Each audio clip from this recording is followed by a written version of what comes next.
She had always been told that money wasn't everything, that happiness was found in sunsets and simplicity, that the true wealth of life lived inside the soul.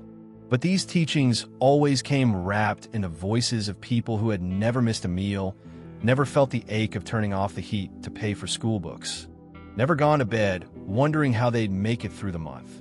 And so, she believed them for a while. She clung to that story like a thin blanket in the middle of winter, whispering to herself that contentment was enough, that she didn't need what others had. But beneath the mantra of minimalism, something else stirred, a quiet hunger, not just for things, but for freedom. It began the day she stood in a pharmacy holding a small bottle of medicine in one hand and a basket of groceries in the other, calculating which she could afford. Her child's cough echoed in her mind. Her stomach, too, was empty, and in that moment, a silent scream rose from somewhere deep inside her, ancient and furious. Why must I choose between nourishment and healing? That question didn't leave her. It followed her home. It slipped beneath the door with every unpaid bill. It sat beside her on nights she couldn't sleep. It wasn't just a financial question, it was existential. For years, she had been told that to want more was greedy, that good people gave everything away, that wealth was suspicious and dangerous, that it corrupted. And yet, the people who said this all seemed to live lives cushioned with comfort. They taught detachment while flying first class. They praised austerity in villas by the sea. And so, something cracked inside her, not a collapse, but a soft awakening. What if everything she'd been taught about money was incomplete? What if the spiritual path didn't require poverty, but clarity? What if wealth in the right hands was holy? She didn't start by chasing money. She started by asking different questions. She began tracing the roots of her beliefs. Where did they come from? Who had planted them? Who benefited from her shame? She realized her scarcity didn't begin with her. It was inherited. Her mother had always said, "We don't need much." Her grandmother had prayed that God would just help them survive. And so she carried their ghosts, believing that self-sacrifice was virtue, that endurance was glory. But now, she began to wonder, what if the greatest offering she could make to her lineage was to break the cycle? She remembered her mother, beautiful and exhausted, always last to eat, always the one holding things together while falling apart inside. She remembered how she herself had learned to suppress desire, to say no before asking, to not even dream too big in case disappointment found her. But the ache was still there, a longing not for luxury, but for spaciousness, for the ability to say yes. Yes to rest, yes to therapy, yes to art, yes to a home that didn't creak with worry. So she began, not with grand gestures, but small shifts. She stopped apologizing when paid. She stopped calling herself bad with money. She lit a candle when she budgeted, made it a ritual instead of a punishment. She whispered thank you to every dollar spent. She looked at money not as master or monster, but as messenger. What was it telling her? Where did it want to flow? Where was it being blocked? She noticed how her body tensed before every transaction, how she felt guilty for wanting softness, how she felt shame when charging for her work. And so, she turned inward. This wasn't about math. It was about memory. She remembered the shame of free lunch lines, the embarrassment of hand-me-downs, the tight smile her father wore while pretending they were fine. She sat with those memories, not to wallow, but to witness. She wept for the little girl who learned to be small so others wouldn't feel bad, who dimmed her light to make others comfortable, who believed wanting more meant betraying where she came from. And as she wept, something inside her softened. Not all wounds need fixing. Some just want to be seen. She began speaking with her inner child. "What does safety feel like?" she asked. And the child replied, "It feels like a fridge full of food, a bed without broken springs, a coat that's new, a room of my own." It wasn't about diamonds or yachts. It was about dignity. That day, she made a vow. She would not shame herself for wanting to feel safe. The more she released shame, the more money began to show up. Not magically, but magnetically. As if her new frequency, one of worthiness, called it in. She stopped undercharging. She stopped saying yes to underpaid labor. She created, and she charged, and she blessed the exchange. She learned to receive without guilt. That was the hardest part. Not earning, but receiving. But with time, she learned. Every time someone paid her, she heard the universe whisper, yes, you may have this. Yes, your work matters. Yes, you are allowed. She began teaching others gently. She told her story, not to boast, but to mirror, to offer permission. She saw herself and other women, brilliant, exhausted, underpaid.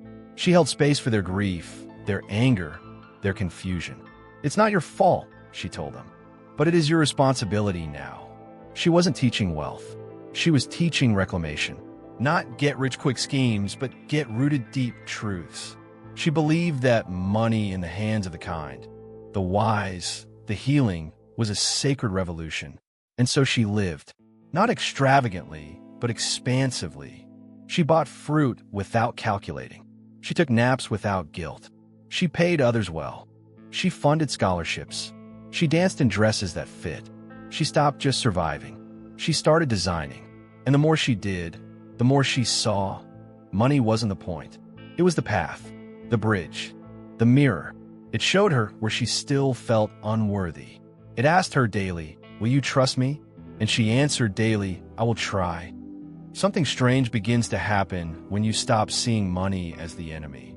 It starts to approach you like an old friend, not in a rush, not loudly, just quietly entering your life the moment you're ready to receive it.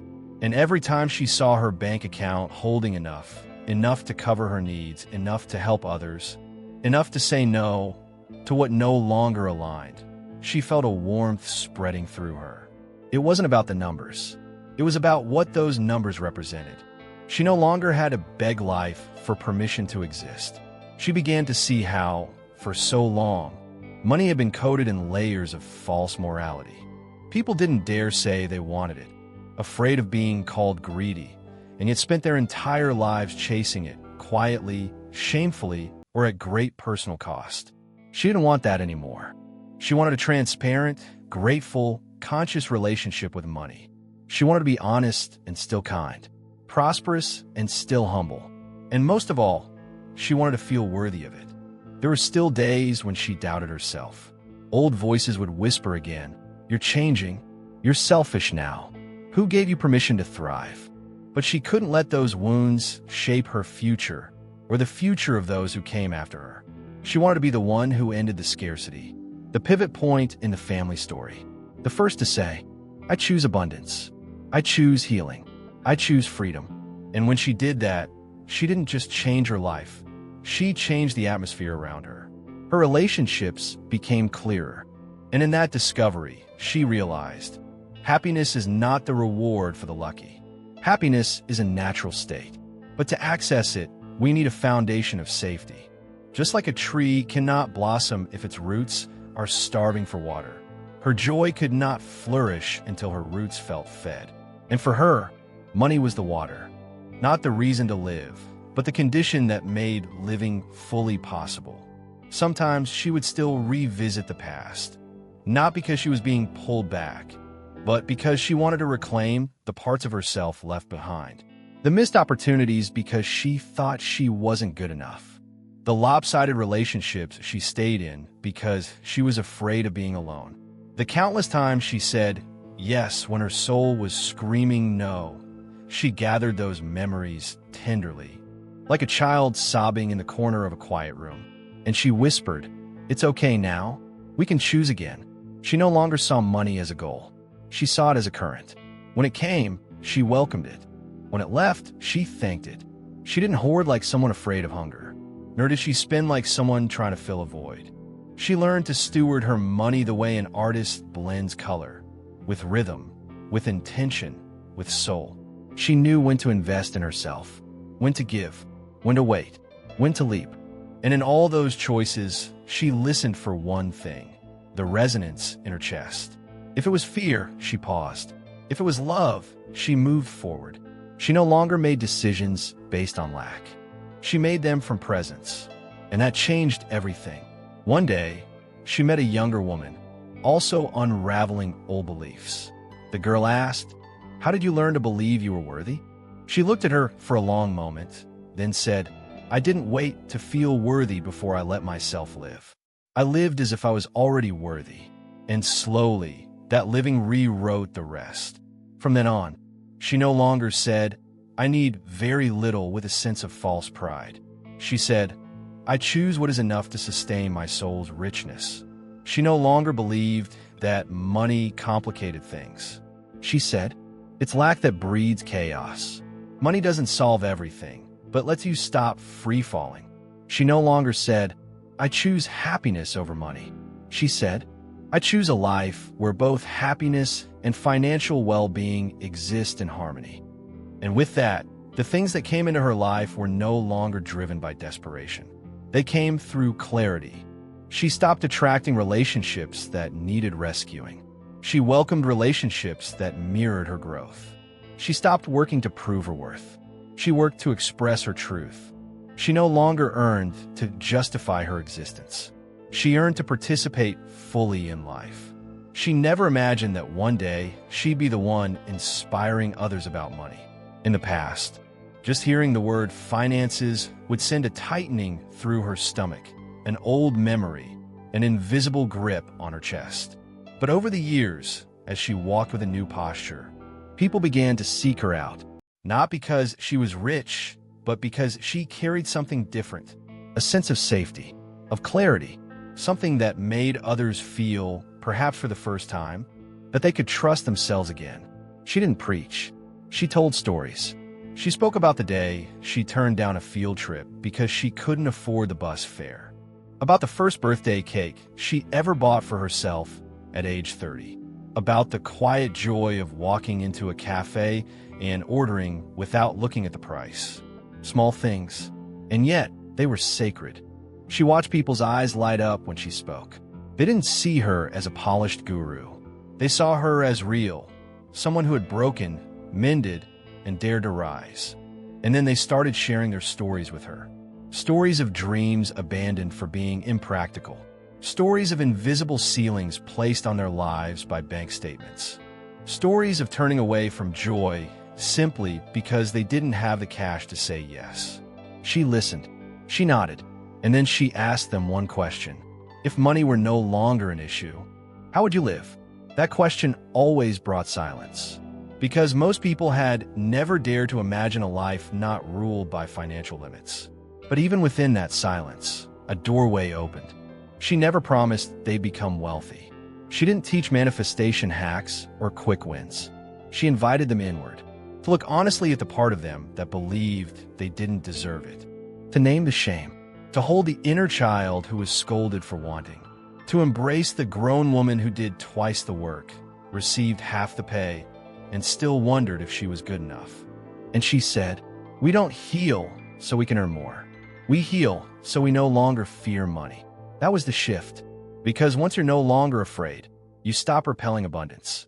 You stop using money as armor for a wounded ego. You begin to use it as a tool, a current that carries you toward what you truly desire.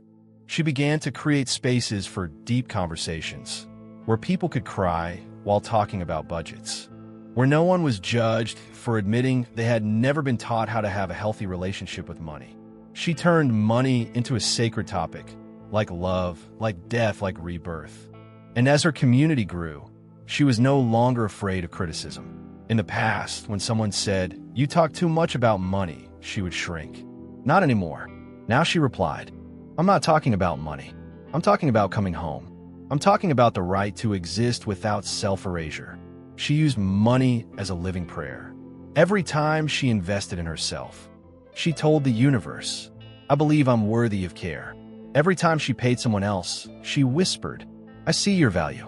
Every time she set a boundary, she said to her ancestors, "We no longer have to suffer." She didn't earn just for herself. She earned to create opportunities for others. She hired people who had once been overlooked. She visited the old home where she had lived with her mother, a small tin-roofed house, morning steam rising from a clay stove. She stood at the door, placed her hand on the wall, and closed her eyes. And she whispered, "We've come so far, but we haven't abandoned anything." With every step I take forward, I carry you with me. Memories flooded back. The rice with fish sauce. The one outfit worn all year. The sigh her mother let out when opening an empty wallet. But she didn't cry. Not anymore. Because now, instead of pain, she felt gratitude. Gratitude that those very hardships had taught her to honor every drop of abundance. She walked away and returned to her new life. But in her heart, she carried an old flame. Not the flame that burns down, but the flame that warms. The flame of memory, of compassion, of a vow that her prosperity would not be what separates her from her roots, but what connect her even more deeply to all that is sacred. The further she walked this path, the more she realized. The greatest challenge wasn't escaping scarcity. It was learning to remain in abundance without guilt. A quiet voice inside still whispered, "You already have enough. Shouldn't you give more? Someone out there has nothing. Are you being selfish?" And she understood that voice wasn't compassion. It was the echo of a legacy that taught her she could only receive if she suffered, that she had to prove her worth through struggle. She began observing those voices the way one observes passing clouds, not fighting them, not believing them, just noticing. She smiled gently at those ancestral whispers, at the memories, at the collective story, then placed her hand over her heart and said, "We are safe now. We no longer have to suffer to be worthy." From that moment forward, she entered a new phase, accepting abundance as a spiritual practice. No more shrinking, no more hiding, no more waiting for someone to give her permission to shine. And no need to boast either. She lived in enough, quietly, deeply, unapologetically. She began passing on her wisdom to the next generation, not with lectures, but with presence. She created spaces where children weren't taught that money was bad. With a question, "How do you want to live?" came before, "How much can you afford?" She allowed them to dream big without losing their softness. And in every child's eyes, she saw a light she had never been allowed to keep as a child herself. She bought her niece a pair of shoes, soft, durable, the kind she had never had growing up. No need to wait for a birthday. No reason. Just because. "Your feet are growing," she said. "If we're walking far, we should be comfortable." Her niece smiled and ran, never once glancing at the price tag. And in that moment, a generational cycle quietly ended. She knew now. What she was doing was not just earning. She was rewriting the collective memory. She rewrote it with every small act, paying fairly, teaching value, helping women start businesses, caring for herself without guilt. Each act became a new line of code, reprogramming the relationship between soul and wealth, between healing and survival. Sometimes she'd sit on her porch, wind in her hair, sunlight filtering through the trees, and think, "I used to believe happiness lived high above, in some unreachable realm, gave without harming herself, and received with gratitude, not guilt." She believed this deeply. A truly healed soul does not just avoid hurting others. It stops hurting itself. And one day, someone who had thought that suffering made them deeper, and they paused, and they exhaled, and in those words they saw themselves. If you are that someone, she wants you to know.